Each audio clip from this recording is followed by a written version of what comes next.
I'm Megan. I'm CJ. And I'm Erica. And this is the Her Podcast.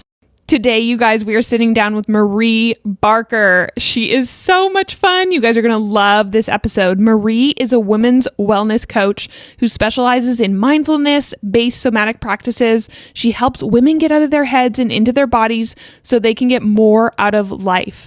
Marie's coaching business came from her own health and wellness struggles, learnings, and healings. You guys, we get into ADHD, anxiety, what actually somatic practices are, and how to do them every day, what cycle syncing is, what you can do in each cycle and each phase. You guys, we really get into women's health, hormones, how you can optimize, how you can actually biohack, how you can set up your life to actually have more ease.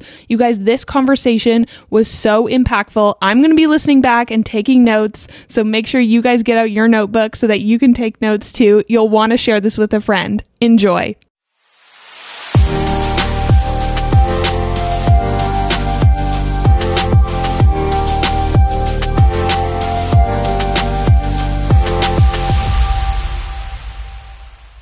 Marie Barker in the Her Podcast headquarters. Headquarters. This is as headquarters gets. Oh my god. Reporting live. Like, can I? This From is the like headquarters live from the Her from Podcast. the Pink Cavern. Yes, I do like that. The Pink Cavern. Pink cavern. I Yeah. like it. Did I just coin something? Yeah, I think Maybe. you might have. The best part about that whole thing is we're about to talk about vaginas, so I just love that you just called it the Pink Cavern. We are Yeah. amazing. Oh yes, there is no holds bar here. It's Great. all on Which- the table. The episode that just released this week Yeah, was about pelvic floor. good. Yeah. I'm gonna pull this just because I'm gonna look at you. Yeah, absolutely. You do. get comfortable. Yeah, Have you your get in comfortable. there. I don't care if I sound stupid right now, but it did not occur to me that men had a pelvic floor. No, Nor Because I. when No. thought of You're on fire today I with know. this. Here, this is really tricky. There. Okay, when I thought of pelvic floors, I was thinking about how I did pelvic floor work because I was having a baby. So, like, duh. But I just thought pelvic floor was like vagina. Right. So, like, men have them too. I mean, don't feel bad. Most people, when they think vulva, they think vagina. So Excuse me, I'm not supposed to Okay. think vagina? What? I'm supposed to Is my think mind getting vagina with blown again vulva. today? Does men have a vulva? no, sorry. Like Does men clarity. have a Just vulva? clarity. I've never sounded so dumb. Does men have a vulva? Does men vulva? Call your husband right now. Caveman. Babe, where's your vulva? Show me your vulva. You would literally be like, what? Be like, find my vulva? No, because of your vulva is. I'll let you. No, let me hear it. Oh God! Yeah. I was like, why did I start that? Your vulva is like the outside. Mm-hmm. Yeah, your vagina is inside. Okay, should we start with some anatomy? Anatomy. Do we I was need gonna a say whiteboard? We're gonna Anatomical. have an anatomy lesson. Okay, real quick. Real quick. Do you know how big your clitoris is? No. Isn't it like, Look at your hand. shut up, it's this big? It's your whole hand. What? There is no excuse that you can't find it, man. Then why do they say that it's like you gotta like get in there and like find it You when want to hear it's some like crazy? yes, crazy hit shit. us. What? Ready? Are you ready Hit for us this? up. But you can't see the whole. I did thing. not expect this to You be our cannot. conversation. I love Oh, it. I'm Can't so see the whole excited. thing. Okay. Okay, real quick before I, for the record, I'm not a physician, so, but also that's probably why I know this. So Yeah. Okay, your clitoris. First of all, the clitoris was discovered Oh God. in the 1960s, and by discovered I mean it was acknowledged and put back into medical textbooks. It was actually omitted from the Grey's Anatomy medical textbooks because the clitoris serves only one function: pleasure. Female pleasure. That's it. It's not for procreation. It's simply for pleasure. You have 10,000 nerve endings, twice that in penile tissue. You have 10,000 nerve endings in your clitoris alone, and women don't know about it. Men don't know about it, and that's one of the reasons why. I just learned this stat from Dr. Jolene Brighton. She's an amazing, amazing expert in this topic. I think it's something like 65% of women in heterosexual relationships are not orgasming. It's because nobody knows what they're doing. That is not okay, Well, folks. and I was having a conversation with some friends a few weeks. It was probably like a year ago. And What is time? we were talking about intimacy with our spouses, and we were talking about like, how do you orgasm? How do you orgasm? And what I found was a lot of women were like, well, I'm like we like labeled it like Clitoral. a clitoral orgasm. and it was almost like Bad.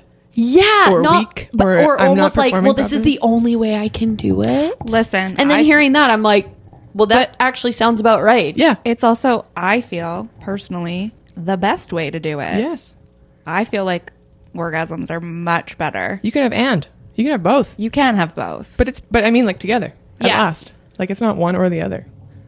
You know? How do you have them both at the same time? Like, I mean, you can have, I love that we're just diving right please. in the pink cavern. Like, you can have, like, penetrative sex and clitoral stimulation at the same time. Yes.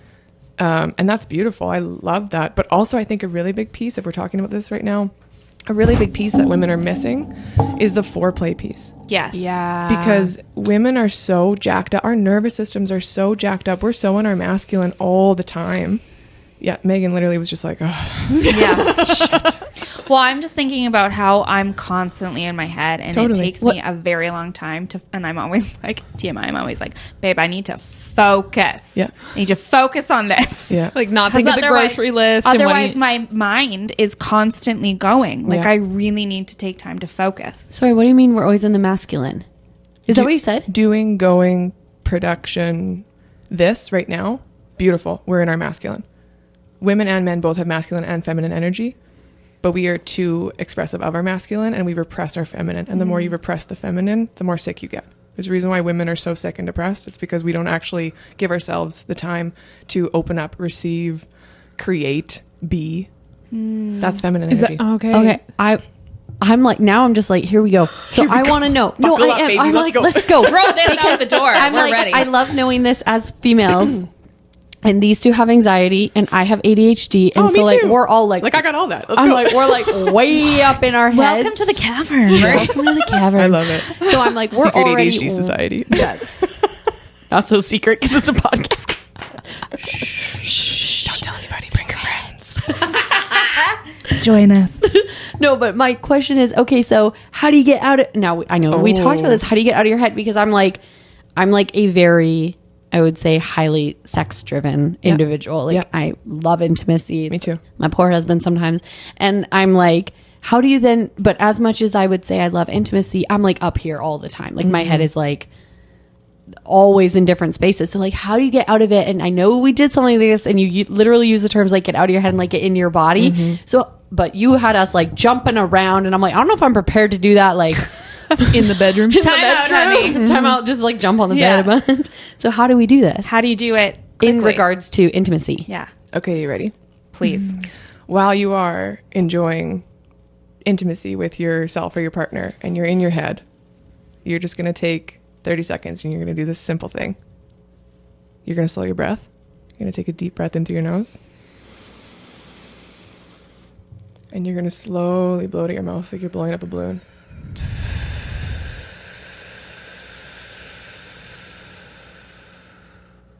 And then do it twice more. And now you've just effectively stimulated your parasympathetic nervous system. Whereas before you were in your sympathetic nervous system, which is your stress, your fight, flight, freeze system. We live in that. We don't recover often. Even though I have these practices and I have this knowledge, I still struggle with that. I really have to focus. But your breath is the quickest way to get out of your head and into your body. And that's why one of the things we're going to talk about, I'm sure, is somatic practices. That is a somatic practice. It simply means involving the body. Soma is body.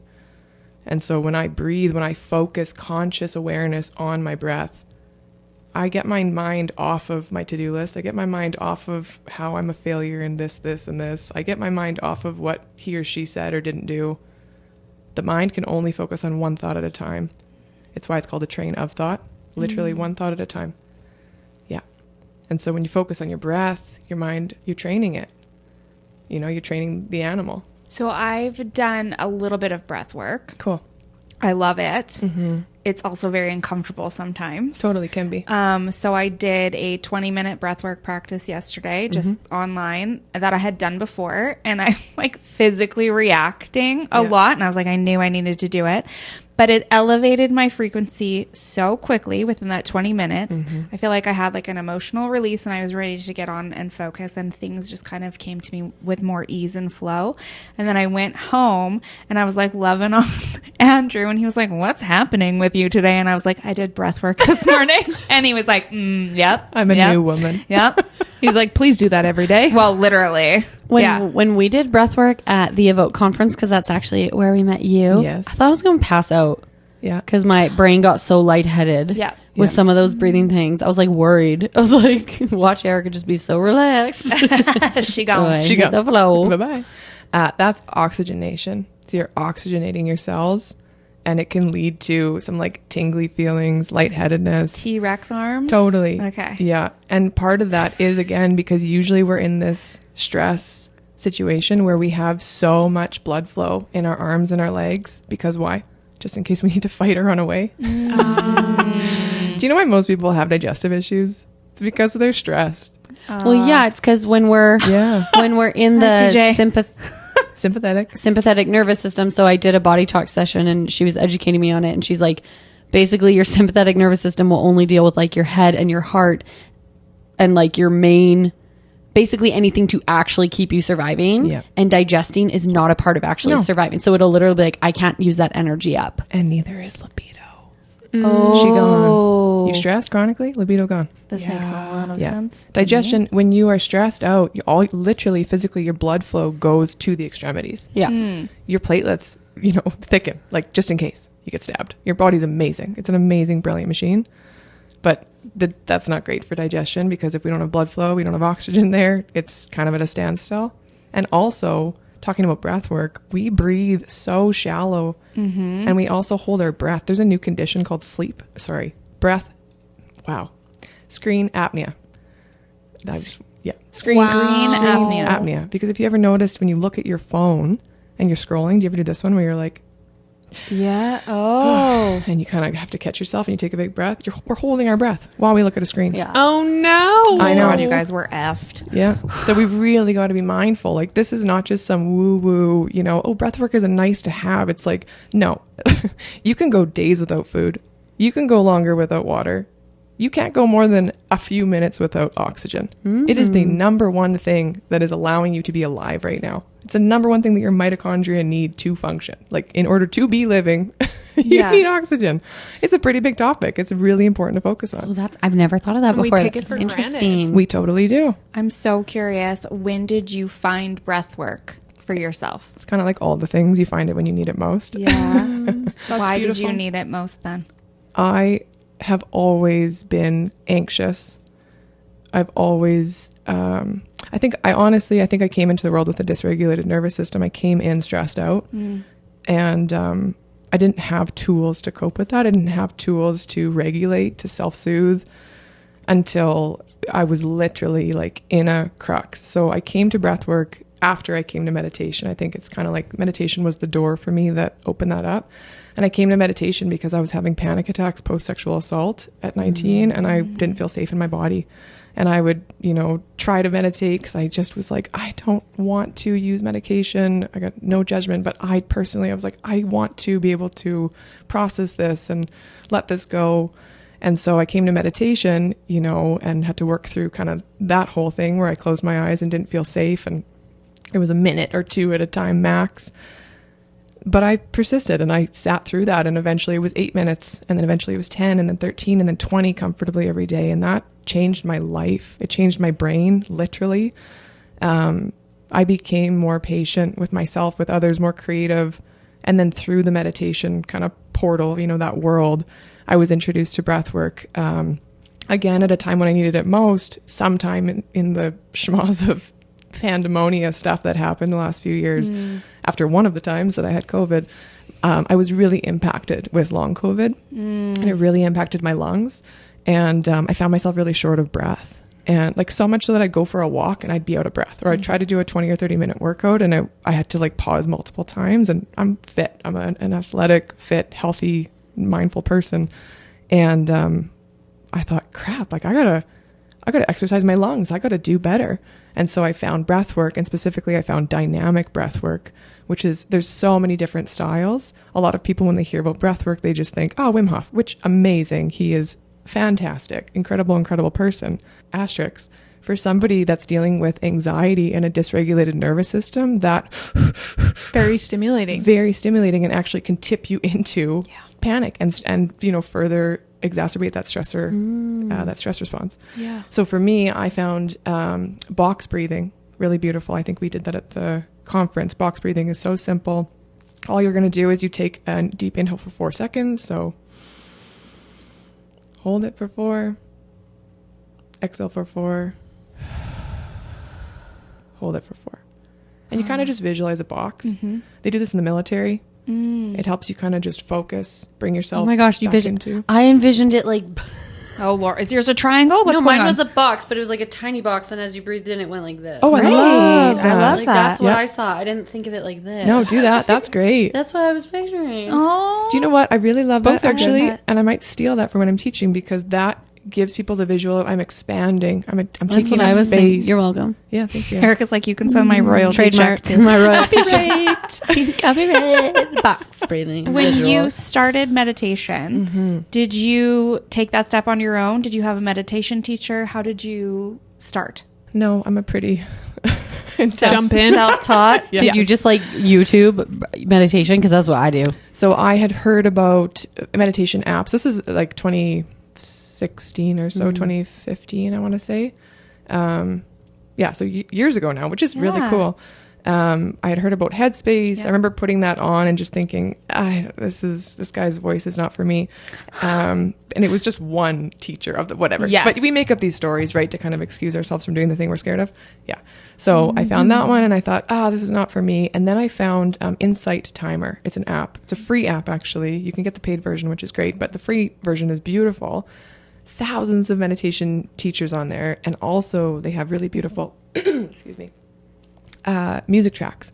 And so I found a couple really beautiful piano tracks and I found a couple really beautiful binaural beat type like frequency music tracks. And so I would just put that on and I just would tell myself, and they have a timer function. And so I would set the little timer function with some piano or with some soft rain or with, whatever, some om chanting or something. Yeah. And I would just set the timer for 2 minutes. And I just told myself, I'm just going to sit for 2 minutes and I'm just going to focus on my breath. Because that's really all meditation is. It's just being with your breath in this moment. A lot of people make it out to be this crazy thing. And it's like, yeah, there's modalities like transcendental meditation. And it's just being with your breath in the moment. It's a mindfulness practice of, can I be present? We are so not present most of our days. We're always forward thinking or past tripping. That's why we're always anxious or depressed. We're never in our bodies in this moment. And meditation helps you to focus on the here and now, this breath, and then this one, and then the next one, and it brings you back into your body. How long into your meditation journey did you notice a difference? It's such a good question. It's so interesting because I've thought about this and I remember I love learning, if you do this for this long, it'll lead to this outcome. But everybody's so different. Everybody's journey is so different. Everybody's healing and unlearning and reconditioning is so different.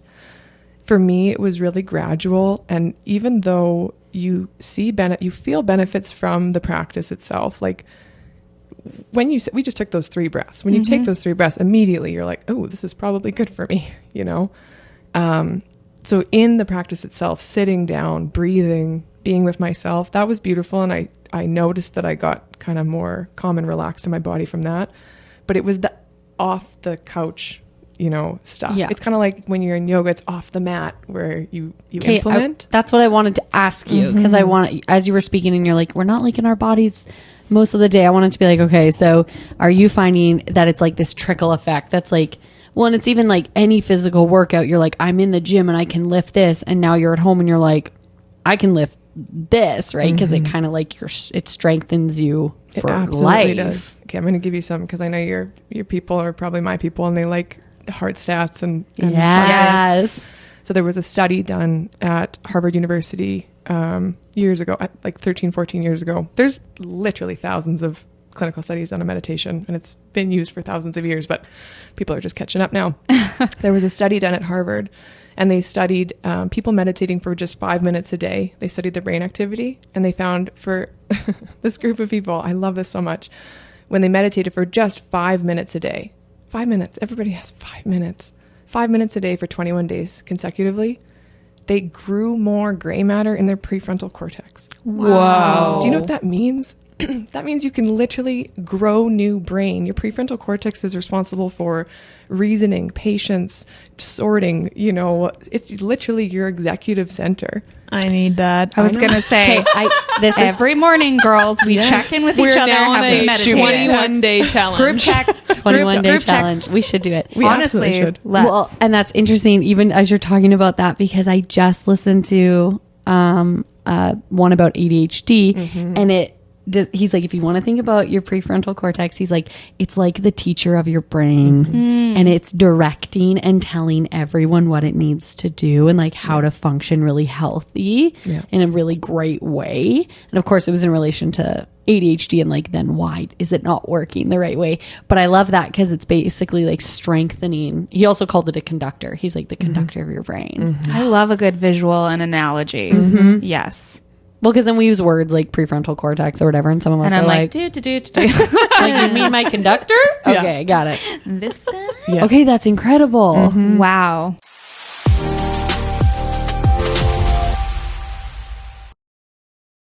Are you a maker, crafter, or small business owner in the baby space? Then I need to tell you about B&B Craft Supplies. Owned and operated in small town Saskatchewan, B&B Craft Supplies is North America's largest wholesale supplier of specialty silicone beads. All of their products are BPA-free, PVC-free, 100% non-toxic, and made of food-grade silicone, so they are super safe for baby. As a new mom, founder and creator Jade fell in love with making silicone teethers as a creative outlet. She built a thriving business, and when it became too difficult to source the quality supplies she wanted, she took matters into her own hands and became the supplier. B&B offers hundreds of bead options, allowing you to get creative without having to hit minimum order quantities. Shop silicone beads in a huge variety of colors, textures, shapes, and prints. Solid colors, tie-dye, sparkle, floral, you name it, you guys, Jade has it. Get creative and get support from a wholesaler who is here for you. Visit B&B Craft Supplies on Instagram at B_B_B_craft_supplies to get inspired, and head to bnbcraftsupplies.ca to shop the hundreds of bead and teether options.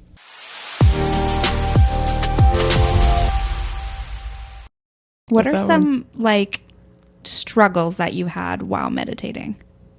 Like, you know, I kind of mentioned like it can be uncomfortable. And is that uncomfortability well, I just like think, I can't think of the term, but it's almost like when you're like detoxing from something, like detoxing from busyness, or like, you know what I mean? Like you try and slow your body down and your body's like, like I don't want to, rejecting it. You know what I mean? So the reason why a lot of people avoid meditation, and the reason why it was so challenging for me in the beginning, and it is challenging for a lot of people in the beginning, is because everything that you have suppressed and repressed, and therefore depressed into your body, okay, starts to come up and out. Yeah. And you got to feel it to heal it. And so I started feeling it and then healing it. But it was very overwhelming in the beginning because I had so much sadness in my body, so much grief in my body, so much anger in my body. And that can be really uncomfortable to process all of those things. And for some people, they don't feel okay doing that on their own. Some people actually need to work with somebody while they're processing so that they feel safe. You know, the biggest thing about meditation is it has helped me to reestablish safety within my body. It's helped me to reestablish a connection to my source within. Like, I no longer look outside of myself for any answers. I'm so freaking connected to my intuition and my source. I know what's right and wrong for me, and no thing and no person outside of me can tell me what's right for me. And that's so empowering. That's so empowering, especially in the culture that we've been raised in. So yeah, it can be really uncomfortable when you first start. And I always teach my students whenever they begin a program or a workshop or anything with me, you know, there's going to be tears, but crying is like peeing. It's really essential, and you got to let that out. I love that. Yeah, it's a natural, normal, beautiful thing, but we suppress and repress so much, and then we become depressed because of it. Wow, that's like really powerful the way that you phrase that. Yeah. I'm curious how you use, because you mentioned that you have ADHD and anxiety. And so I'm like, how do you find that somatic practices play into helping with your ADHD and with your anxiety? And are there specific things within the somatic practice realm that are work for both or separate, and how you've sort of harnessed some of that? Beautiful question. I mean, really, like, the things are just labels for the symptoms of us not being connected with ourselves. And so when I practice breath work, when I practice meditation, when I'm dancing in my living room, you know, shaking my little booty. Well, she's a little big now. I don't know, I'm shaking her. She grew. When I'm, you know, in my body, connected to my body, again, I'm present. I'm here. I'm not thinking about the 27 things. I'm not squirreling out because I am present with what is. And to me, that's the epitome of peace. That is peace. I'm peaceful in my body while I'm, you know, participating in those practices. Movement is medicine. And Jim Quick is a really beautiful memory and brain expert. And I remember years ago listening to him speak on a podcast. And he said, when the, and now I'm going to forget what he said. He said, the mind grooves when the body moves. And I loved that so much. And there's so much science behind it that I, you know, just know the tip of. You can look up all the kinds of reasons why you should be moving every day and why somatic practices are so beautiful. But, you know, to surmise, like, you're getting into your body, you're getting out of your head and into your body, and you're getting away from thought and into feeling. And that's we are animals. Our bodies are animalistic by nature. It's something that we've been conditioned out of. We're so used to, you know, being good and playing by the rules and dressing this way and going to this thing and acting and being professional. It's like, can you just like let your gut out and take a deep breath and be with yourself? Like, who are you behind all of the masks that you have to wear in society? Yeah. Well, we're just like really taught to conform. We absolutely are. Right? Yes. And I know that that's something that I'm personally working through, is feeling like, how do I shed free of the conforming that I'm feeling like I like, and some of it is self-imposed, right? That I feel like I put on myself, that I feel like I have to conform a certain way. And I'm like, how do we just like shake out of that? It's hard, you know? And because biologically we are programmed to, like, we need each other. Yeah. We need each other. Isolation is death. Yeah. we really do. And I think on a biological level, we are so scared of rejection and so scared of judgment, because in our bodies, your body doesn't know the difference between perceived and real stress. Yeah. It does not. Yeah. You know, in our bodies, you feel like, oh my God, my tribe is going to leave me and I will die alone. Yeah. That's the biological response in the body. That's the amygdala going panic, panic, panic. And it's shooting, you know, signals to the prefrontal cortex and back. And then, you know, you have that brain activity going, and then it's like, okay, everybody on board, shut down digestion, shut down libido, send, you know, more platelets out here, send this blood here. Let's halt this, you know, halt liver detoxification, halt this.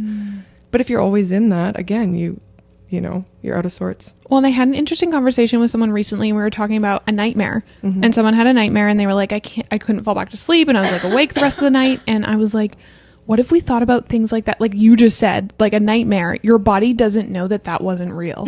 Right? And so you've now just like spiked yourself. Like you've actually gone through whatever you were having a nightmare about. And now you expect yourself to fall back to sleep right after that by just telling yourself out loud, well, that wasn't real, or like rethinking about it. Yeah. You know what I mean? And so there almost has to be this transition phase where you're like using somatic practices or something, right? To like get back into the sympathetic? Parasympathetic. I always remember like that. Sympathetic S, stress, parasympathetic peace. Okay. Yeah. Good. Well, and that's what I had heard too a while back, probably again from my body practitioner, who was like telling me that. They're like, you know, when you like replay these scenario, when people like sit and they replay scenarios in their head, or they come up with scenarios in their head, they're like, the what if. Your brain doesn't understand that that's not really happening.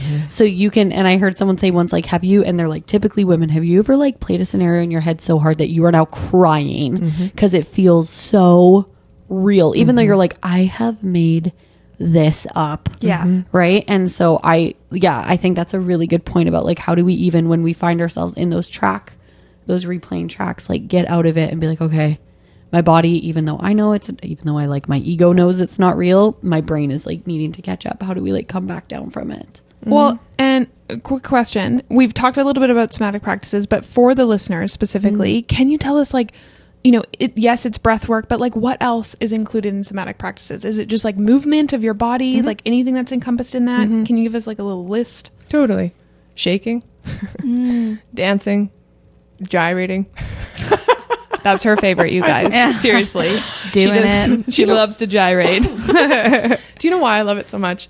Because, okay, real talk. Because I grew up in a really, I have a pretty intense Catholic upbringing. And I grew up, we didn't talk about sex, and we didn't talk about, you know, sexual energy, which is creative energy. And I didn't move my hips the way that I know how to move my hips now. And I was so blocked and stuck that I literally was like, how are some of those women doing that? I don't know how to move my hips.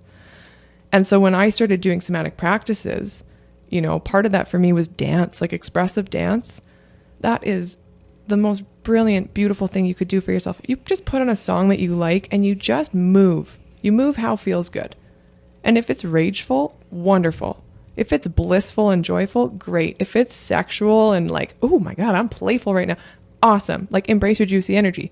But I didn't move like that for so long that these hip gyrations, when I brought that in, I was like, oh my God. So like literally every day, I hip gyrate every day.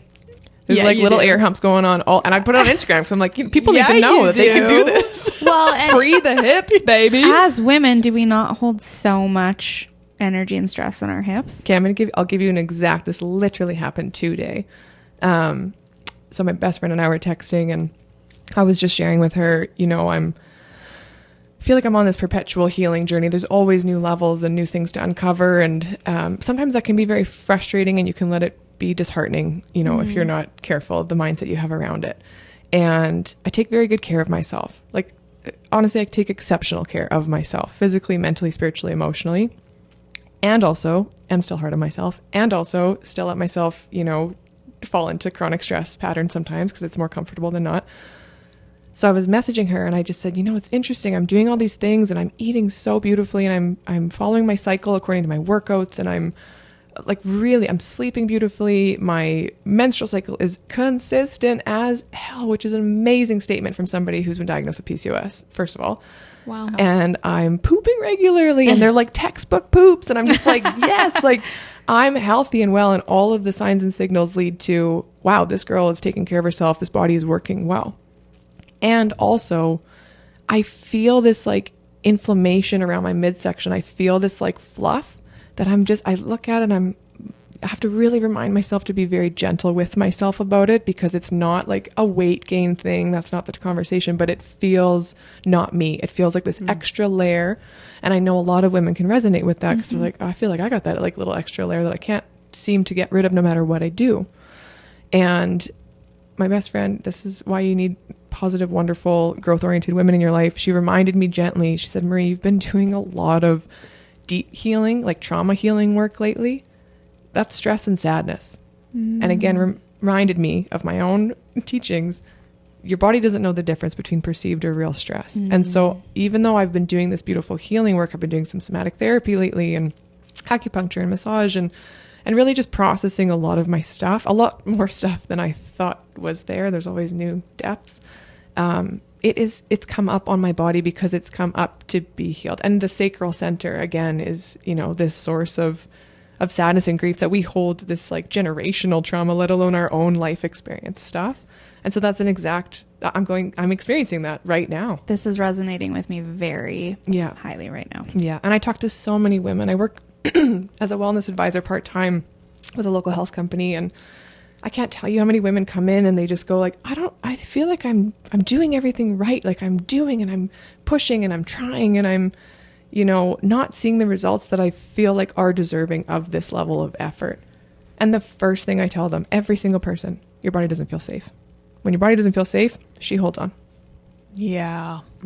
Yeah. So, okay. So then maybe this is going like a jerk, but then how do we feel safe? Right. So if the answer, because I'm sure there's a lot of women listening right now and they're nodding their head and they're like, oh my gosh, okay, now I've quote unquote been diagnosed, right? I know what's going on with me. Let's pretend. So now they're like, well, now what? What do I do now? What can I do today as soon as I'm done this episode? Or what's the process look like? What are my next steps? I mean, it really comes back to reprogramming your brain. You know, you were talking about how it's so hard when you're on that loop, you know, of telling yourself a story. You're telling yourself the story like so many times that you believe the thing. You can literally convince yourself of anything, but anything that becomes a belief becomes your reality. That's why it's so hard when you come up against people's belief systems. Like, you can't change their mind because that is a rooted belief. But a belief is just a thought that's been practiced. That's it. It's not rooted in truth. It's not rooted in any kind of validity. It's literally just a thought that has been practiced. And if it's a thought that's been practiced, a belief can be changed, which is huge. And most people will hear that and go, well, no, there's only one truth. And it's like, it's just information that's been passed down. Most of your beliefs have been passed down to you. No questions asked. Most of your beliefs came from somebody somewhere who decided that's what they believed, and then they passed that on. And then we don't question it. And then it becomes dogma. And then it becomes the rules by which we live in a society. But back to your question, neuroplasticity. Yeah, love it. Neuroplasticity is the science of the brain being malleable. The brain is not hardwired. We know this now. Science knows this now. Thank God. Hallelujah. Oh my God. Catch up, people. It's so slow. It really is. There's so much so much garbage Yeah. that they have Yeah. to go through to just Yeah. make progress, and then progress gets squashed because it doesn't align with political agenda. Yes. Anyways, Money. neuroplasticity is the science of the brain being malleable, which means that you can literally rewire your brain. Right. And so when you have a belief, when you have a thought that you've run on a loop for a long time, it's kind of like if you have a muddy farm field and you run a truck through the same track over and over and over again, and it dries, you create ruts, right? You create these deep grooves, and your brain is like that. And the brain is this like highly efficient, wonderful machine. So if you have these deep grooves running, it's going to go, that's the easiest way. We'll take the easiest way. I got 70 billion things that I'm doing in the body right now. Like, I don't got time for inefficiency. And so the brain will run you through that loop because it's easy. And so whenever I'm teaching, meditation, breath work, forgiveness, somatic practices, this whole conversation, it's all the same topic, and I love it. I'll just get people to close their eyes, and I just say, imagine that you're at the edge of a tall field of grass, and your only job is to get from one side of that field to the other side. That's it. You can go right, you could go left, you could zigzag, you could literally like somersault if that brought you joy, whatever. Get across that field. Okay, beautiful. So you take your way and you end up on the other side of that field. And then the next day comes, and the next day you're at the front of that field again, and you just have to get across. Doesn't matter how you do it. You can do it any way you want. And you'll kind of go, there's a little like breakage in the grass there. I think I'll take that way. It looks kind of like a route. And so you'll go that way. And then the third day again, the grass is like kind of trampled in that spot. And you'll go, that looks way easier. I'll just go that way. And so you go that way. Even if it's the least efficient way, it seems the best because it's already routed. And that's exactly how your brain works.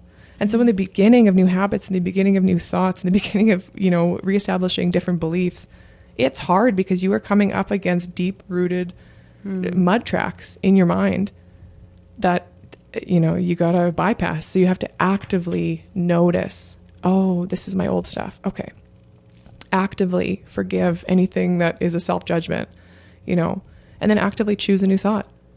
That used to be my thought. Today I decide to choose this. Today I decide to believe that I'm safe in my body. What does that feel like to be safe in my body? Today I'm willing to feel at ease in my body. Today I'm willing to befriend my body. What would some practices be that I could do that would help me to establish that relationship with myself? I could take time to drink some water with lemon in the morning. I could take some deep breaths. Before going on my phone and getting into the comparison, doom scrolling, I could go for a walk outside and get some sunlight on my face first thing in the morning. I could eat breakfast. Oh my God, the novelty of breakfast. You know what? I'm going to add some protein. I'm going to eat 25 grams of protein with my breakfast because I know that's going to help balance my blood sugar. And that's an act of self-love. And then you start to establish these practices and you get to a place where you feel better and you feel safer in your body, but they're practices. So it's really about, you just said it and now it flew out of my head. But the active... actively choosing. Yeah, was that what you said? Actively choosing, like you have to like recognize first the habit. Yeah, and then notice. That's what it was. Acknowledge. Notice the habit and then choose different. Yeah. And because too, like anytime you go for a coping mechanism, like anytime you go for the scroll or you reach for a drink or you reach for a snack or you text somebody that you know what response they're going to give you because you're looking for love or validation or whatever, just let's pause, just take a couple of deep breaths and just go, what am I after? What am I looking for here? When I used to specifically work with women in fitness and nutrition, and that's still part of it, but I'm no longer as focused on that. I worked with a lot of women who really struggled with emotional eating. And a tip that I would give them is when they went to the fridge to go look for something, really what you're doing is you're looking to fill a void because you don't feel okay on the inside and you're looking for something to feel okay. And for a lot of women too, it is like an actual starvation thing where we're not nourishing our bodies enough. And I just said, just take a moment, take a breath, and just ask yourself, what am I actually hungry for in this moment? Am I hungry for love and attention? Am I not giving that to myself? Could I find that outside of the kitchen? Am I hungry? Am I really hungry for nourishment? If so, wonderful, beautiful, enjoy. But what am I actually hungry for? Well, I think being able to identify your, like, literally, like you said, your need, right? Because we all have coping tools, whether it be eating, whether it be picking up our phone, whether it be, you know, binge watching something or whatever it is we're doing. And I think that there's such a beautiful opportunity there to stop and to go, what do I actually need? And then we have the ability to choose a new path, right? And to forge forward into this new area in our brain and actually fulfill our deeper need. Yeah. And ultimately that's self-awareness. Yeah. I am becoming aware of self. That's the most empowering work you could ever do. It's some of the most challenging because it means I am 100% responsible for me and nobody else. So I can't play the blame game. I can't be a victim anymore. That's a hard one. Yeah, people don't like to hear that. They don't like to hear that. No. What would you say are some of like the biggest hurdles, or like you said, you were working with women who were like emotional eaters. Like, I'm like, are you seeing something now post COVID? Like a lot of women coming to you with like this is like a reoccurring problem. Burnout. Okay, Ooh, let's can talk you please about speak to that? burnout. All three of us would love that. I'm on the burnout train. Choo choo. Yeah, burnout. Like fumes, like I'm everywhere. in the car behind you. I'm leading it. I'm trying to merge off. I am trying to merge off CJ, people. Take the exit. She's signaling, and I'm Where like, can I get jump? back over. We're going together. We're business partners. You can't go without me. Yeah, let's talk about burnout. Yes, I love this. Well, I don't love burnout, but this is something I'm like, I'm very vocal. So I think sometimes when I vocalize things, people like, because I say maybe the thing a lot of people like wouldn't say. Yeah, I love it. They like think it's not legit. Like I'll be like, I'm going to burn out. And everyone's like, and I'm like, and you're like, I don't know how much more obvious I can be that I am like literally like, I am dying. I am telling and you. I am like being so clear. This is the literal thread I'm hanging on And by. people, you know, it's like people are like, oh, Cute. stop. And I'm like, I don't know how. That's why. Somebody help me. So I'm curious. That's why I'm like, I think this is a great topic. Because I think I asked what's the most common thing, and you're like, burnout. So let's go there. Yeah. I mean, it is. And it starts with, we wear busy as a badge of honor. Yes. Like it's celebrated. How are you today? Busy. Busy, but What'd you good. do? Busy. Busy, but So it's so busy. good. How are you today? Well, let me tell you what I did. We are human beings, not human doings. Yes. And we are so hyper focused and obsessed with doing and productivity for the sake of productivity's sake that it's no wonder we don't feel safe in our bodies. Like we talked about the masculine feminine energy before. We are so in our masculine all the time. And a big part of that, you know, is we are living in a society that it is very much a patriarchal model in the 24-hour workday clock. So I'm just going to go here. We're going to talk about cyclical living a little bit because that goes hand in hand with the burnout conversation. Yes. So here's one of the reasons why I think women burn out. It's because we are literally ignoring our nature. So everybody has masculine and feminine energy, and we even have masculine and feminine energy within nature. The sun, masculine. It runs on a 24-hour clock. Beautiful. Consistently. It goes up and it comes down, and it goes up and it goes down. The moon, however, runs on a 29.5-day schedule. Consistently. It's not random. It's 29.5 days. So as women, we follow a circadian rhythm. Okay, that 24-hour clock. So you wake up and cortisol gets jacked up, sometimes too much. And then near the end of the day, melatonin takes over. That's your circadian rhythm.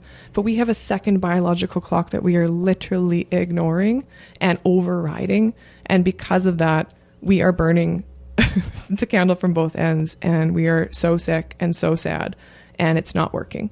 And a lot of women are waking up to it. You know, this is your infradian rhythm. You have a 28-day-ish, 28 to 34-day biorhythmic clock. And it's consistent. It might be suppressed if you're taking, you know, hormonal birth control or have an IUD or whatever. That's suppressing your cycle and kind of putting you into a menopause. But you still have an energetic cycle. And when we don't honor that, when we don't honor our rhythms, we are literally telling the body, not now, not now, not now. And the body doesn't care. The body will be like, now, I'm sick. Yeah. Like, okay, I'm going to, you know, and that's when you get these like random, I don't know what's going on with me. I just don't really, I'm really tired and I'm not pooping and I just feel terrible all the time. And it's like, that's your body. You know, I don't know. I have this like skin thing coming up and my hair's falling out. And it's like, yeah, like, no shit. How much more obvious can she be? Yes, you're overriding your literal nature, and that it doesn't work. You can do it for a time, totally, but it comes at a cost. And we're paying that cost. And that cost is burnout. So what are the cycles? What is cyclical living? Yeah. Explain the cycles to us. So just like we have 4 seasons within nature, you have your spring, summer, fall, winter. We too go through 4 seasons within the month. And again, it is dependent on where you're at in your fertility journey. And if you're on birth control, that does impact it a bit. But more or less, every woman goes through these 4 phases. They are follicular. Okay, that's kind of your spring phase. It's also associated with the new moon phase. It's like new beginnings, initiation, starting, like the seeds are planted, and it's fun. It's What's physically happening then?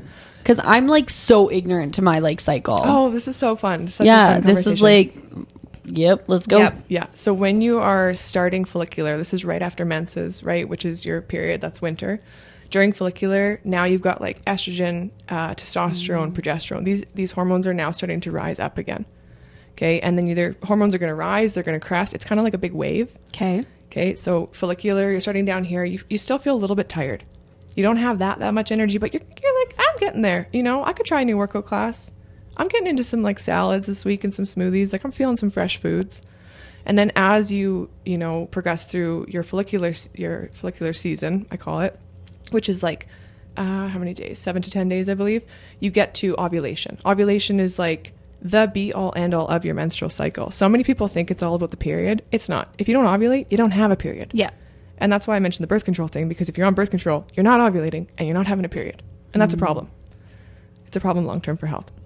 Anyways, as you approach ovulation, you get to this place where your body's like, oh, I'm juicy and ready. My estrogen is rising. You know, you got this like FSH and LH, all these different hormones are kind of like playing this dance, and you're ready to release an egg and you're ready for that egg to get fertilized. Your body wants that. Like that, Yeah. Biologically, that's what our bodies want.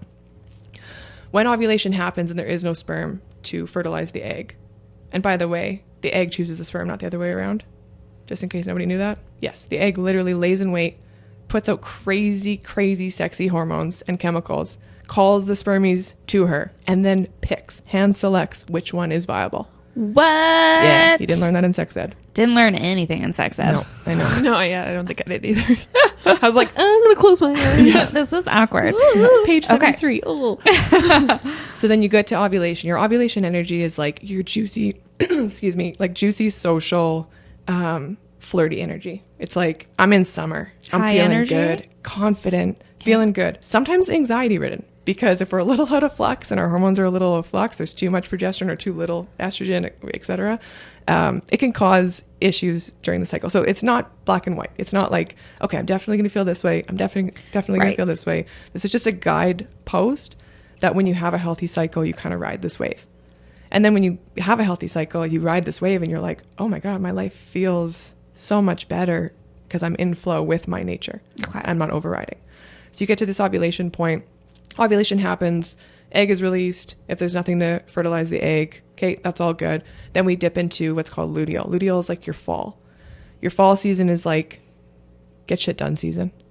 I have a little list in my office, a little sticky note, and it's my luteal get shit done list. Okay, I was under the impression, so now I'm learning I was wrong, because I thought the ovulation phase was like the get shit done phase, but it's actually the phase after. So you're Fall's like prepping for winter. It is. It's like prepping for winter, This but it's makes also total like sense. the way your brain is working during luteal, because your hormones are dipping and you've got this certain relationship between your hormones. You're much more primed to see things that you didn't otherwise see. And it's one of the reasons why you're super hypocritical of self and partner and others during luteal season, during PMS week. Okay. Yeah. So when you're like snippy towards somebody or yourself and you're like, what the hell's going on? Like, what am I doing with So my life? you're not actually PMSing when you have your period? No, it's the week before. Premenstrual syndrome. Yeah. Pre. Yeah. Ooh, Yeah. Because I was like, Menstrual. period means sassy. Totally legit. And you know what? That's part of it. But part of it is because literal rose-colored glasses are Yeah. off the way your brain is functioning and the way you're Yes. seeing the world. Because I always have a tough week the week before. Right. Yeah. Is it And, mental, like, emotional? emotionally. Emotionally. Yeah. Yeah. Or yeah. I'll feel very down. Yeah. So that can be that progesterone's too. It can be a bunch of things. Okay. Right? But it can be like, okay, so I'll share it for me. 10 days before my period, I got a day where I'm pretty sad, pretty irritable. I hit like a PMDD, like a depression low for like a day or two, maybe 4, depending on what's going on. Each cycle is different. Yes. And I have now recognized when that happens, it's 10 days out, 10 to 9 days out, and something's going on with my hormones, right? Something in my like progesterone, if you're under chronic stress, progesterone will get used actually to get converted into cortisol. Oh. So that's a problem. If you already have low levels of progesterone and your hormones aren't balanced, that will lead to depression experience during PMS, which is otherwise known as PMDD. Hello, Megan. I call it premenstrual down in the dumps. That's what I call that. Yes. Yeah. I feel that. It feels terrible. For sure. Right. And so then, where was I going with that? What? ADHD. I know, literally. We like to acknowledge it. I'm not calling you out No, but whatsoever. it we is. like do it all the To time. get shit, the luteals, to get shit done. Yeah. Okay, thank you. Sometimes you just need a little Yeah. prompt. So your luteal is your get shit done phase. Your ovulation, what you were saying, about how I thought that was get shit done. That's like be social, record podcasts, create content, make your jewelry. Like you get after it. That's when you're like, oh, I am ready and I got good energy and I'm juiced and primed and I'm ready to like birth. I'm ready to like put things out into the world. Okay. Your luteal is where you're wrapping stuff up. You're dotting your I's, you're crossing your T's, you're winterizing the cabin. You know, you're getting stuff done, and also you start to draw more inward. And there's a reason why you don't feel as social and you don't feel like seeing as many people, and you know, especially if there's imbalances, that whole thing just throws another like wrench in the thing. But you start to kind of turn inward, and it's natural. It's a natural progression towards menses, your menstrual cycle. So when you start your bleed, like that's your winter. That's when it's so beautiful to rest. Rest. R-E-S. So I have to I have to reflect on this because 2 things come to top of mind. Number 1, when we were at Evoke this fall, I was like on fire. I was like, she at one point was like, what is going on with you? And TMI, I literally was like, I have never ovulated like this before. Love it. Like my body was like, What's up, wanted everybody? a baby Love like it. real bad. It's like, good energy. But she was like, you're nuts. And I'm like, I don't know, it's just my ovulation. Like I was just like, what? Like I was like all energetic, whatever. Yeah. But we often find ourselves podcasting and we're not all in the same cycle, but we're pretty close. Yes. And is that a real thing? Cycle Totally. syncing? Yeah. We almost always are podcasting when we're on our periods. Yeah. Almost always. Which is actually okay because podcasting is a very reflective practice by nature. And during your period, like you have Well, we said it's why we're always crying on here and why people like our podcast because we're like, this happened. I wasn't going to talk about it and I don't know why. Imagine us on ovulation though. We'd be like, Why did I just think of Mean Girls? Like, I have so many feelings. Shouldn't even go here. Where's our pink hoodies? But we shouldn't do it in luteal. No, let me be so clear. 'Kay. You can do literally anything that you want to do at any point in your cycle. Thank you. There is no part of your cycle that you can't do anything just as well as or better than a man.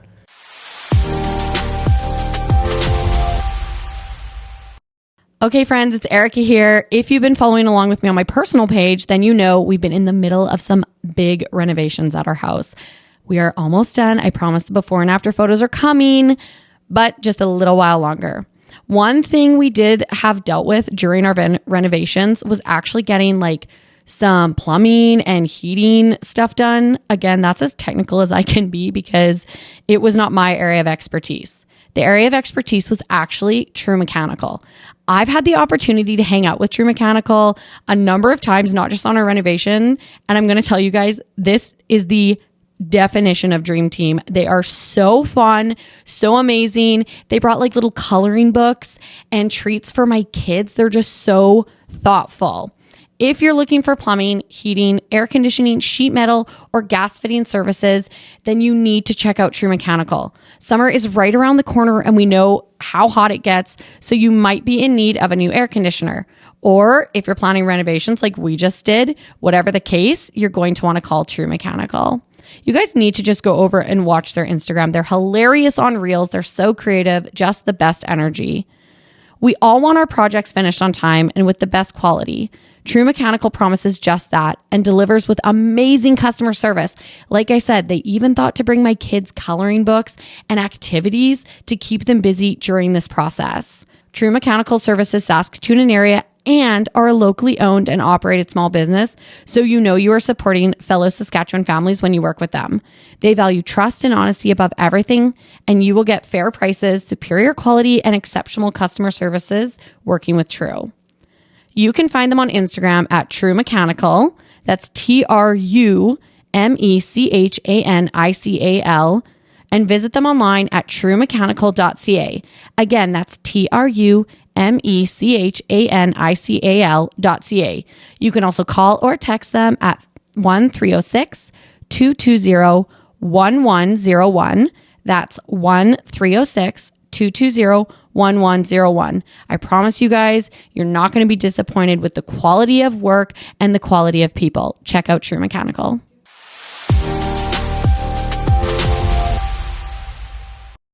However, there are biohacks that you can use. There are better, more optimal times to do certain things. That's like what I meant by my question is I'm like, okay, I'm all for being like, yo, I can do anything I want and do it in heels at any point in my cycle. While bleeding. Yes. But I'm like, I actually would view it like, if there's an area that I can tweak to be better in, then I'd like to know about it. Because I'm like, I don't want to prove anything over here. No. Like, I'm like, we're done. I don't need to do this. But now I want to be really effective or efficient at what I'm doing. Yeah. And you want to do less and get better bang for your buck. Yes. Like, I'm all about that. Yeah. I love a good deal. This is a good deal. Yes. I'm like, listen. Sign me up. Yeah. Yeah. Yeah. So there are certain things that you could be doing during certain parts of your cycle that are going to be more beneficial. If you're podcasting during your cycle, like, that's great. You will have more depth and reflection in your conversations by nature because of where you're at. And you have a really beautiful, like, you sync with the women that you spend the most time with. And so your hearts are connected. And that's one of the reasons why women who are listening feel so connected too, because you're providing this safe space where you're sharing openly, honestly, authentically. And that then leads them to feel like they can do the same. But like I said, there are certain tasks, there's certain work things that you can do or not do during certain parts of your cycle. Like, I literally, when anybody asks me anything, this podcast, for example, when you message me about the podcast date, the first thing I do is I check where I'll be in my cycle. Granted, you have to have a consistent flow, and you got to know your body enough and know which days are good, good and maybe like not so good days for podcasting or social things. You got to know that about yourself. You have to have a certain self-awareness. And I teach that. I have a course on it. I have a journal that people can use. Like, there's apps, the MyFlow app by Alyssa Vitti, amazing app, really good. It's very educational as well. Kindara is another app, really helpful, free. Helps you, especially that gives you symptoms and that kind of thing. But I will look at where I'm going to be in my cycle so that I can see, is that 10 days out? Because if it's exactly 10 days out, or if it's exactly 5 and 4 days out from my period, it's a no-go for me. Right. If it's during luteal, usually it's okay if it falls outside of those specific days. But where I'm at right now with my cycle, the last year or so, those days are no-go days for me. Those days are extra compassion days for me. Those so days, it's like 10 days PMDD and 5 days PMS? Like, what's the 10 and 5? Just for me personally, Yeah. it's like 10 days before my period, just that one day. So like 10 days before my menses is supposed to onset, usually I find myself around the day 10 or day 9, right before my period. And when I explained this story, my one other best friend was like, "That's so confusing. Like, can you give me the days? I need a calendar." Yeah. So your follicular is like your first 7 to 10 days. Okay. Technically, actually, sorry, menses is day 1. So the first day of your bleed is day 1. Your menses usually last like, we'll say 4 to 7 days. So like a week-ish. After menses comes follicular. Your follicular is your spring, right? That's like 10 days or so. Your ovulation it's 24 hours. You only ovulate 1 egg. But the reason why people get a little bit nervous about the pregnancy thing is because your egg can live for a few days, and a lot of people know exactly when they ovulated, and also sperm can live up to 5 days. So you have like 3 to 5 days for ovulation, and that's the only time in your cycle when you can get pregnant. Period. That's really important. And then after the ovulatory, 3 to 5 days, you dip into this like 10 to 12 to 14 days of luteal. And if you have a hard PMS time, it can be really disruptive and can be really hard, and it is definitely something worthwhile looking into and healing.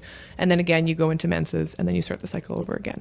So every single month, if you have a bleed and you're not on hormonal birth control, you go through a winter, a spring, a summer, and a fall. And like I said, there's such gifts in each of the phases, And there are things that are better suited for each phase versus the others.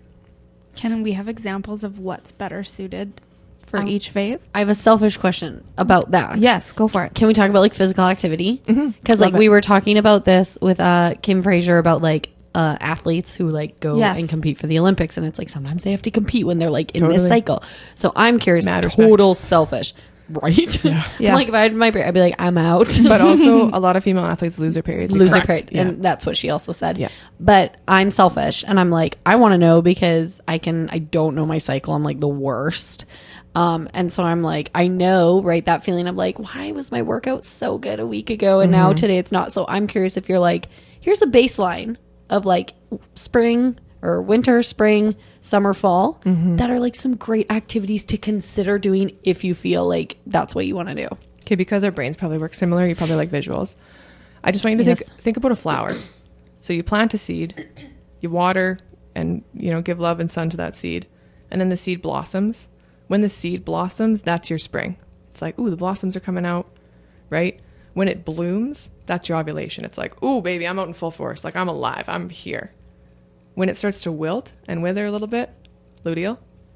And then when the leaves fall off and it goes back to the seed, back to the ground, menses. Okay. And so you have this whole like sprout, bloom, I don't know, like die, but do you want to know what's in my head though? I'm thinking life cycle. It is a life cycle. I'm thinking life cycle. We live life cycles every single month as women. Yeah, that's what I'm thinking of. Yes. Really giving a visual of the energy. Yes. Right? So like, look, I'm here, I'm ready, and then it's down, I down, need down. to sleep now. Yes. Yes. And the rest part is so freaking important because what we're doing is we're having this like, oh my God, I'm up. Yes, I can go. And then it's like, oh, I'm feeling kind of tired, but I'm still going to go. I'm still going to push. Yes. I got to force myself. I better take another coffee. I better take another energy drink. And it's like, oh my God, you are hijacking your hormones with cortisol, my friend. And that is not serving you. And actually, I will say this too.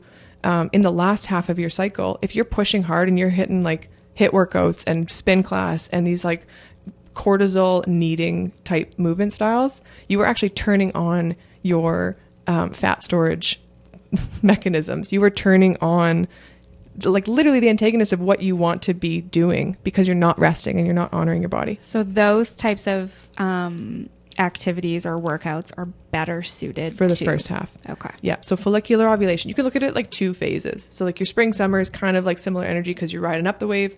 And then your luteal menses or fall, winter it's not negative, but you're riding down that wave. So like energetically, you're kind of coming down a little bit from that high.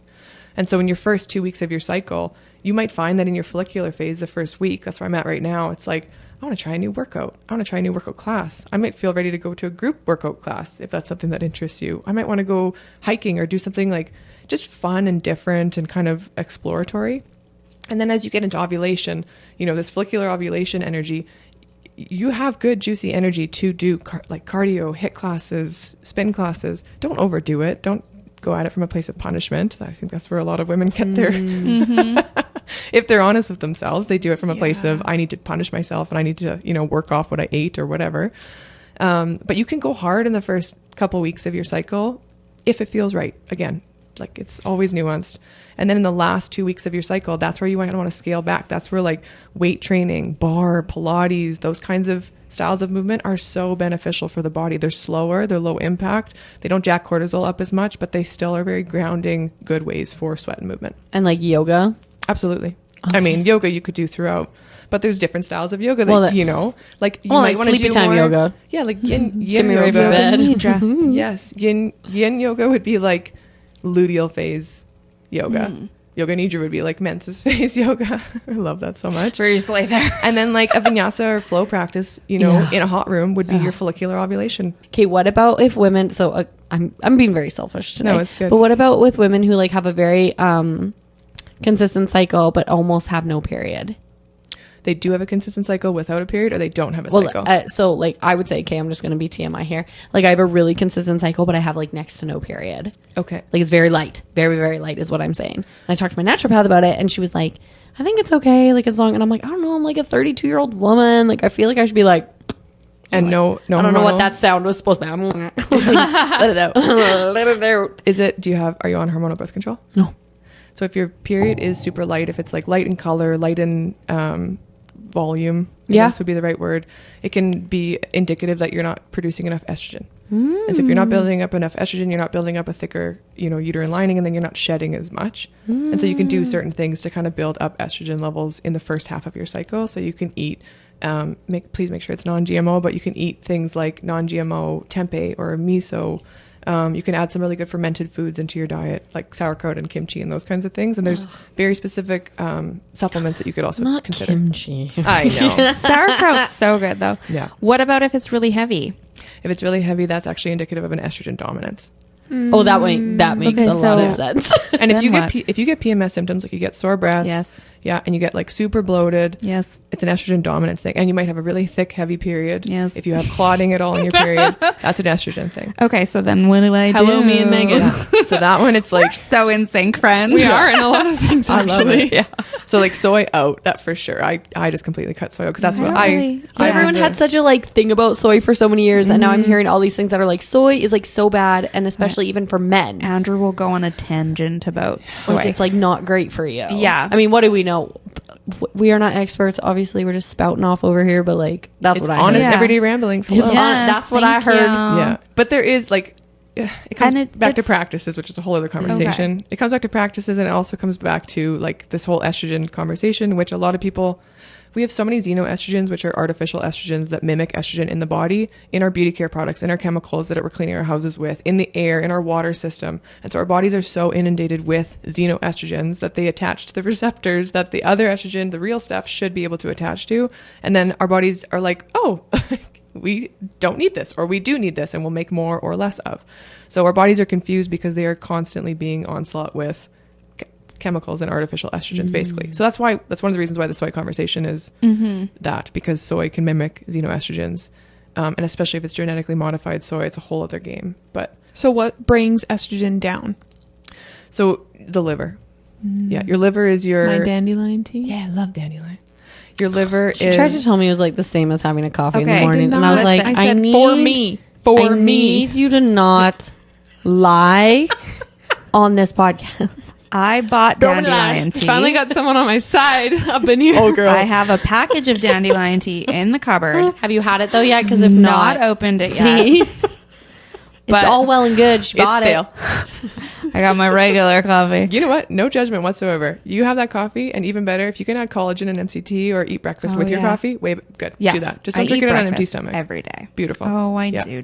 Okay, sorry. Sometimes drink it on an empty Why were you stomach. saying lower estrogen? I was just going to 'Cause say obviously your I'm liver is curious. your liver is your it's your methylator. Your liver is your place where you create and establish and sort and detox hormones. Okay. And so if liver is kind of like overburdened, which all of ours are, Yeah. more or less, it's not going to be able to do its job properly. And again, because we are onslaught with all these chemicals and we're onslaught with all this stuff, there's medication in our water system, and the liver has such a big task. It does like over 2,000 functions, in the body. It's really working, and we're not helping it with the things that we're putting on our skin and the things that we're eating and the way that our life is set up. And then you talk about the psychosomatic connection of like anger and bitterness and resentment, and that's a liver thing hello. too. Ooh, Yeah. Hello, my old friend. Hi, CJ. Yes. I'm pissed off, but I'm not allowed to express my feelings, and so I'll just store it in my liver. She's stored somewhere. Yeah. Okay, which side is your liver on? On your right. Okay. Yeah. So I actually I've always had liver stuff. I came into the world jaundice. Okay. Yeah. So I was a little yellow, preemie, a little cutie. I've now looking back, I have always had liver stuff, always had liver issues. I had strep a lot as a kid. That's actually can be correlated to jaundice, but not a medical practitioner. This is just education. Yes. I had You're fine. Everyone knows that. Okay, good. I had jaundice, and then throughout my life, like all of these other issues that I've had, with like a celiac diagnosis and then PCOS diagnosis and allergies and food sensitivities and just skin stuff and all these different issues. Now looking back, I'm like, oh my God, I have had liver issues for most of my life and didn't know. And so now that I'm properly supporting my liver, that properly supports estrogen detoxification. And so for me, I used to experience like crazy estrogen dominance, especially when I was coming off the pill. I spent 10 years on hormonal birth control, 6 different kinds. It did so much more damage. That's literally like taking an antibiotic for 10 years. Like your gut microbiome shot. I haven't out the been window. on it for probably close to 10 years now, but I was on it Yeah. for, A long time. And there's a reason why a lot of women too, are now, oh my gosh, we have this like osteoarthritis epidemic. I wonder why. That's an estrogen conversation. And when you dampen your cycle, when you take hormonal birth control, like this is my biggest issue with it. 3 biggest issues. If you can't already tell, I got a bit of a bias, especially because I was on it and I got messed up from it. And then now being off of it and being in tune with my cycle and knowing that I can avoid or achieve pregnancy very successfully on my own. I'm like, why did I do that to myself? But you just do the best you know how. And it's like lack of education. That's it. It's miseducation. Miseducation. Like, MYS. Miss. Let's put that in there. So a couple things. When you're on the pill, you don't have a real cycle. You don't have a real bleed. You do not ovulate. The pill bleed is a fake artificial bleed that they literally made so that women would feel more comfortable taking it. From a feminist standpoint, fine. Birth control is beautiful. Everybody should have access to be able to turn on and off if they want to. But from a biological health standpoint, it is robbing women of their well-being. It ruins your gut microbiome, like completely. Like it's like taking an antibiotic. So it is medication. People don't recognize that. It completely dampens your cycle, so you do not ovulate, which means that you do not have a period, which means that you do not shed your endometrial lining. If you don't shed your endometrial lining, you run the risk of endometrial cancers and like buildup that can lead to problems later on. You also run the risk of like losing fertility abilities later on, and you throw your libido out the window for most women, and you impact your liver and your mental health. Like I could just go on and on and on. But the third thing that bothers me the most is that it literally takes women out of sync and out of tune with their power, like with your feminine intuition and your well-being overall. Like I feel the most empowered I've ever felt now, 5 years into living according to my cycle and being birth control free. But it took time also to detox off of it. Yeah. And also because it doesn't solve anything. It just puts a pause on any symptoms. So if you go on birth control because you have symptoms, those symptoms are still going to be there when you go off of it eventually, which you will go off of it eventually. And they will come back with a vengeance too, because in the meantime, other stuff has not been able to be processed and flow. It's like a pipe that is blocked and eventually it bursts. Yeah. I think what for me, and again, like I have no science backing on this, but it was like a thought I had a while ago when I was like talking to like, and again, I'm in the age where my friends are having babies. So like maybe this was always the conversation and I just like have now entered it because I'm 32 and like now this is the phase of life we're in. But I'm like, I like said, I'm like, I feel like there's so many women with infertility stuff. And I'm like, how have we not even, and I'm sure there's studies, but in my head, I'm like, have we not started to like connect some dots here that were like our whole generation was popping birth control at like 14, 15 because we didn't want to deal with period cramps. And I'm not knocking anyone who did that. Like I'm just saying that was like what we did, but we didn't know, and it wasn't. But we didn't consent. know, and and we were like, and that's I'm not saying like any of us who did that were like shame on us. I'm saying this was like practice. Like this is what we were doing. We just did the best that we knew how to do. That's it. And now all of a sudden we're going. Women are like, there's no infertility in my family, but now like I can't get pregnant, or like we have to do all these rounds of IVF and all these things, and I'm like there has to be, in my opinion, of no medical background, I'm like there has to be correlations. Like that's of course what I think, right? And again, what do I know? But again, it goes back to being out of sync with our nature. Yes. Like when your body doesn't feel safe, when your body's not in sync with its nature and it is in that fight or flight, like I said, digestion, libido, reproduction, that's a non-essential thing when you're running. This is crazy. I read this. I don't know who had this in their book. I've read so many different books on fertility and that kind of thing. If a woman is giving birth, she's in labor, and a bear comes to like chase her, the body can literally stop labor long enough so that she can run away, get out halfway through giving labor just to save her. And then we'll resume labor when it's safe. Wild. Like our bodies are amazing. Our bodies are insanely wild. They are. Can you imagine if it was up to us to run everything in your body? Like dead like that. Yeah. Well, it's the idea even of like our body, right? Just naturally, like when again, Kim was talking about the pelvic floor and how it's autonomic, right? And even like our breathing, like we don't have to think about it. Your autonomic nervous system. Yeah, it just like does it, right? But if we had to like think about breathing, like but also when you do think about breathing, you can actually like help yourself regulate a dysregulated autonomic nervous system, which is amazing. And that comes back to the whole somatic practices conversation and why it's so important to have a breathwork or breathing practice. Like call it whatever you want to call it, just a being practice. or practice non-doing if you are a productivity interesting. slave. I like that. Yeah, I like that a lot. for 10 minutes every morning, practice non-doing. And if somebody asks you, what do you do? I'm practicing non-doing. Thank you very much.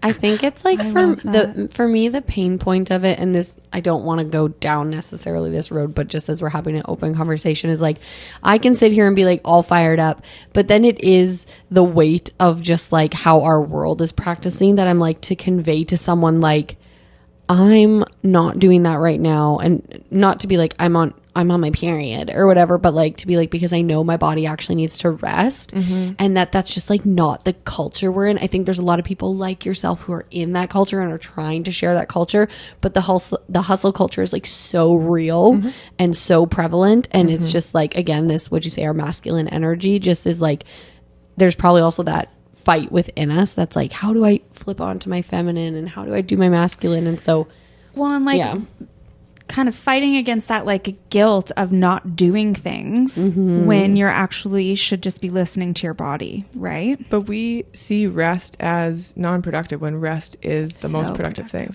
And is that what helps the most to like round out this conversation and bring it back to burnout? Like, is rest like a really good way to basically like counteract burnout? Like, how many times have you gone to do a task and you're so tired and you're on your second or your third coffee and you didn't get a good sleep the night before and you're stressed out about 17 things in your day, and you go to do your task and the task that you're doing takes you so much longer than it otherwise would have taken if you just took the rest of the day off, went for a walk, had a glass of water, did a workout, took a nap. Oh my God, God forbid you take a nap, and then the next morning, you know, after being well rested, got back at it, you could probably crush it in 30 minutes. Story of my life. You know what's so funny? I literally have been like thinking about this so much. Like sometimes in my body, I'll feel like you just feel so much resistance, like whether it was like a lack of sleep or just like anxiety has peaked or something is going on with your life or like deadlines. And I have now realized that I know when I feel that feeling, I'm like, if I sit down to try and do this thing, it's going to take me like 3,000 hours. Like it's not going to go well. It's not going to be my best work. It's going to take me forever. I'm going to have so much resistance. I'm going to get up. I'm going to go do something else. I'm going to try and come back. And to step away and actually like give your body what it needs and then come back when you're well rested, and then you can actually crush it, like you said, in like 30 minutes. Like, I go back to the flower analogy. We do not expect plants to bloom 24/7 all year round. In the winter, the plants are dormant. They're resting. They're having a little nap. Cute little rest. It's productive because then the next spring they've got all of their energy ready to bloom and blossom and do their thing again. We are nature. Like, I don't know at what point we forgot that, but we are nature and we try to override that, and it's not working for us. It's leading to all kinds of sickness and burnout. We need to schedule days off in our winter. Yeah. Like once a month. I'm gonna give you guys some copies of my journal. Would love that. I want you to Get make me, I want you to out. create me like Erica's a, no, wait. No. She's I got have a a personal request. here's the deal. request. But Shocking. I teach, Erica, I teach in my community, my Be Well Club. I teach about like which workouts are best for which part no, of your but cycle. I just want one-on-one. I don't want to share. Yeah, it's fine. Heck no. good. No, just kidding. Anyways. I love it. Yeah. Was that your personal request? Yeah, I want her to make me my own okay, private okay. workout regime. Oh, I understand. I want her to be like, live your life like this for the next 30 days and see what happens. I will, and then you can use the journal, And then I'd be like, and you can follow. like a beta test. Yeah, and you can see what's up. The beautiful thing about the journal is, you know, you can only change things you measure. And so I love the journal because it's the daily practice of it is very beautiful. It's a mindfulness practice. There's a morning piece, which is all centered around gratitude and getting yourself to focus on the good. Focus on the good. Where's the good? Where's the good? Really, really important to rewire, right? But then you're also jotting down, okay, what did I eat? How did I feel? What is important for me to focus on today? And then at the end of the day, you reflect what went great, what didn't go great, but what did I learn? And what am I grateful for? You're ending that. But at the end of the 30 days or so, I think, it's the 30-day flow. At the end of the 30 days, you look back over that journal and you can start to piece together patterns. And for me, doing this practice for so many years, when I first started it, I found food sensitivities that I didn't know about otherwise. And I was like, holy crap, every time I eat corn, I get a gut ache and I'm super bloated and my skin breaks out and my joints are sore. What the heck is that about? So I cut corn out. Guess what? No more of that. So it helps you to know yourself on a deeper level. And that's my biggest passion. It's like, if I can help women to just feel validated in their feeling experience, number one. And number two, if I can help them enjoy their life more fully by getting out of their head and into their body, and here's some practices and habits that they can use to empower themselves, like, my job is done. That's the best. I love it. That seems like a really beautiful place for us to wrap up this conversation, which I don't want to because I'm learning so much. Yeah. But we do like to ask our guests a final question, which is, what is the best piece of advice that you've ever been given or that you can share with our audience? Oh, that's such a good question. It's funny. I could go a whole bunch of different ways with this one. You can give us a couple if you want. My husband is my greatest teacher in life. And sometimes that's difficult. Often. I resonate with that. Yeah. But he quoted a movie to me once. And this is the one that comes up for me because I feel like I've worried so much of my life. I've been fearful so much of my life, stressed so much of my life. And he quoted this movie, and in this movie, these two guys are talking. And the one guy's like, why aren't you worried? Like, why aren't you upset? And the other guy says, would it help? And I just feel like that one, for some reason, it really resonates with me because what is, and what's happening is happening. And I get to control as much as I can control, but I'm not controlling so much of the rest of it. So I can take responsibility and, autonomy in how I'm being and what I'm thinking and feeling and acting and doing and eating and choosing. And the rest of it is out of my control. And so it doesn't actually matter. And when things happen that I think are catastrophic and I'm like, God, I can't believe that happened. It's so bad. That's so wrong. That's so terrible. I remind myself, no, it's necessary. Because just as you need night in order to have day, you need black in order to have white. The contrast of what I don't want shows me so much more clearly what I do want. I love that. So that's so good. Of course it is. Everything you've said has been so good. And also too, just breathe. Frick, stop holding your breath. You being here today, and this is going to sound so funny, but because I got to meet you at the Evoke conference and follow you on social and love everything you're doing, you sitting here today, so many times internally, I've been like, and just breathe. Aww. So I just want you to know that good. Yeah, you're bringing that to everyone. And so anyone listening, just breathe. Yeah. Yeah. And let our listeners who maybe don't follow you yet know where they can find you and how they can work with you. Beautiful. And your resources. Yeah. Totally. I have a lot.